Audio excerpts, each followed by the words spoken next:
আপনারা ফেসবুকে গত কয়েক সপ্তাহ ধরে প্রায় এই এলজিবিটির কথা শুনে থাকবেন, বিভিন্ন লেখনীতে, বিভিন্ন বক্তব্যতে।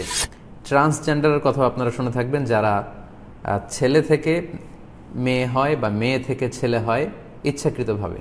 আমাদের দেশে, ভারতবর্ষে বা আরব বিশ্বে আলহামদুলিল্লাহ খুব বেশি মাথাচাড়া দিয়ে এখনো ওঠেনি, বাট প্রায়ই এগুলো নিয়ে কথা হচ্ছে এবং সেগুলো ইম্পোর্ট করার চেষ্টা করছে অনেকে আমাদের এই রক্ষণশীল সমাজগুলোতে। এবং আপনি যারা আপনারা সমকামিতার পক্ষে কথা বলছেন, আপনার বাবা যদি সমকামী হতো তাহলে আজকে পৃথিবীতে আপনি আসতে পারতেন না। আপনার মা যদি সমকামী হতো আজকের পৃথিবীতে আপনার আশা হতো না। সম্মানিত দিনী ভাই এবং বোনেরা, আমাদেরকে সর্বোচ্চ সাবধানে থাকতে হবে যাতে করে পাশ্চাত্যের এই নোংরা আবর্জনা আমাদের সমাজে জায়গা করে নিতে না পারে। আমাদের সোনামণি, আমাদের কিশোর কিশোরীরা, আমাদের যুবক যুবতী ভাই বোনেরা যাতে কখনো বিপদগামী না হয়।